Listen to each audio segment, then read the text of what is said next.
Assalomu alaykum hurmatli kuzatuvchilar. Bugun sizlar bilan birga Cherry Termiz avtosalonidan sizlar bilan Arizo 8 gibrid haqida gaplashib o'tamiz va oxirida sizlar kutgan rassrochka va foizi pasaytirilgan kreditlar haqida gaplashib ham o'tamiz. Qanunda boshladik. Ushbu toychog'imiz 1.5 turbina 200 ot kuchiga ega elektr motori bor va 1.5 turbina 147 ot kuchiga ega bo'ladi.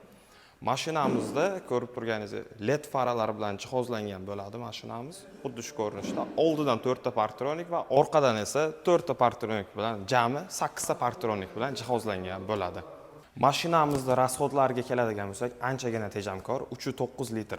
Ya'ni 92 benzin solasiz, bemalol 3.9 litr 100 kilometrga rasxod qiladi o'zidan va elektrda o'zida 125 km va umumiy zapas xodi esa 1400 kilometrni tashkil etadi. Mashinamiz 18 razmerli diska balonlar bilan jihozlangan bo'ladi. Podveskalar anchagina yumshoq.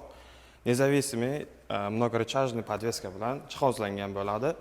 Oldi qismiga keladigan bo'lsak, mashinamizda o'zida lidari mavjud. Adaptivniy cruise control deysizmi, avtotormojeniya deysizmi, oldini zapis qilib ketadigan avtoregistratorlar deysizmi, hamma funksiya bilan jihozlangan bo'ladi. Oldi lobovoylari ham anchagina podogrev funksiyalariga ega bo'ladi. Mashinamiz 360 gradus kamerasi bor, tepasidan ham ko'rsatib bera oladi. Panoramli lyuklar bilan jihozlangan bo'ladi, setkalari ham mavjud. Mashinamizning ushbu joyiga benzinni qo'yasiz va narigi tarafiga esa bemalol 220 ga 380 bo'lgan elektr bilan zaryadlash mumkin. Mana 380, 220, 220 bemalol uyingizga qo'yib ham где-то 7-8 soatlar atrofida bemalol to'ldirib olsangiz bo'ladi. Eshikni ochishingiz bilan shunaqa sidenkalar o'zlari orqaga qaytadi, sizni o'tirib olishingizga qulay qilib, mashinaga o'tirganingizdan keyin esa, masalan, bo'yi uzun odamlar bo'lishi mumkin yoki ozgina gavdasi kattaroq insonlar bo'lishi mumkin. Sidenka keyin o'zi oldinga to'g'rilanadi. Rullarimiz qanday desam bo'ladi? Sensorli bo'ladi. Sensorli masalan bosilib ketmasligi uchun shunchaki ustiga bossangizgina ishlaydi. Bu yoqda qaraydigan bo'lsak, sidenkalarimizni xuddi Merslarga o'xshatib chiqazgan. Sidenkalarni tepaga, pastga qilib bemalol to'g'rilab olsangiz bo'ladi, o'ziga moslab va 3 ta pamyat sideniya knopkalari ham joylashgan bo'ladi. Kolonkalariga, ya'ni akustika sistemasiga keladigan bo'lsak, Sonydan 10 ta kolonka qo'shimchasiga subwooferlar bilan birga bo'ladi. Mashinamizning tablolarini ko'rishingiz mumkin, bir-biriga splashnoy ulanib ketgan monitorlar bilan birga. Tablosi elektronniy, monitorlari mavjud. Keyin monitorlari ham ancha-muncha qotmasdan ishlaydi. Bemalol ishlatib ko'rsangiz bo'ladi va mashinamizda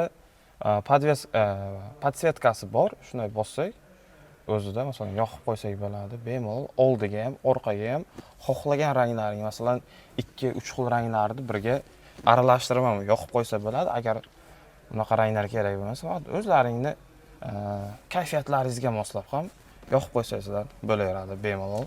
Mashinamizda knopkalari sensorli bo'ladi, kondisioner bilan shug'ullanadigan joylari, rul abagrev bor, sidenka 2 ta oldida abduf abagrev bor, orqada esa abagrev funksiyasi mavjud bo'ladi. Mashinamizda shunaqa changli havolarga juda ham zo'r qilib chiqarilgan ionizator bor, ya'ni havoni filtrlab, tozalab, toza havoni sizga chiqazib beradi.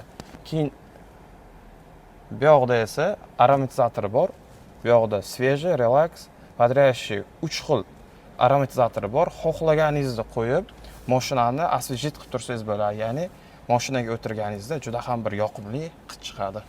Mashinamizning bar qismiga keladigan bo'lsak, agar telefoningiz bo'lsa, bemalol qo'yib qo'yib. Mashinamizni skorostiga keladigan bo'lsak, shunaqa joystikli bo'ladi.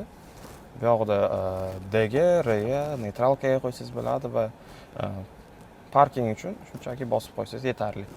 Bu yoqda ikkita knopkasi bor, elektrik uchun bitta bossangiz yetadi, gibrid uchun gibridda yurmoqchi bo'lsangiz, gibridni bosib qo'yasiz. Keyin bu joylarda esa rejimlarni almashtirsangiz bo'ladi. Eco, Normal, Sport 3 xil rejimga ega bo'ladi va 360 gradus kameralarni yoqib, bemalol parkovkada bilan haydayotganingiz bilan sizga anchagina qulaychilik tug'diradi. Keyin mashinamiz o'zida kartalari ham mavjud. Masalan, bundan chiqib ketsak, kartalari ishlayveradi. Bemalol o'zlaringizga kerakli navigatsiyani topib olsangiz bo'ladi va xohlasangiz u narsani tabloni o'ziga, ya'ni monitorga qaramay, faqatgina tabloga qarayman desangiz ham shunchaki bossangiz bu narsa tabloda ham ko'rinib ketaveradi bemalol. Keyin bu joylarida esa barimizni ichini ko'rsak bo'ladi. Ichida konditsionerlari bor, ya'ni axlajeniyasi bor. Suvlaringiz bo'lsa solib qo'ysangiz, anchagina yaxna holda olib ketsangiz bo'ladi. Mashinamizni orqa qatorlariga keladigan bo'lsak, masalan, meni bo'yim 181 sm bo'lishiga qaramasdan, anchagina erkin o'tiribman, ya'ni oldimdagi sidenka bilan deyarli bir qarchga yaqin masofa mavjud. Eshiklariga keladigan bo'lsak, salon osvesheniyalar orqa tarafda ham mavjud bo'ladi. Anchagina chiroyli qilib beradi mashinangizni. Sony kolonkalar hammasi turibdi va bu eng qiziqarli joyi shundaki, bu kolonkamiz atrofida turgan narsa slipoy zona datchik bo'ladi, ya'ni orqa tarafdagi bo'ladi. Agar orqadan velik bo'ladimi, mashina bo'ladimi, agar kelayotgan bo'lsa, bu narsa yonib sizni eshik ochishingizdan oldin ogohlantirib qo'yadi. Orqada ikkita deflektor bor, o'zingizga bemalol to'g'rilab olsangiz ham bo'ladi. Bu yoqda обогрев funksiyalarini 3 xil tarzda yoqib qo'ysangiz bo'ladi va bu joyda podlokotniklarimiz joylagan, podstakanchiklari bilan birga. Agarda sizga rassrochka va foizi kamaytirilgan kreditlari haqida to'liq ma'lumot kerak bo'lsa, biz tagida video tagida link qoldiramiz. O'sha linkda Telegram gruppaga o'tib bemalol ko'rib olishingiz mumkin va o'zingizga kerakli savollar bo'lsa, bemalol so'rab, o'zingizga kerakli ma'lumotlarni olishingiz mumkin. Sizlar bilan Mirjalol bo'ldi. Cherry Termiz avtosaloni, biz sizlarni kutib qolamiz.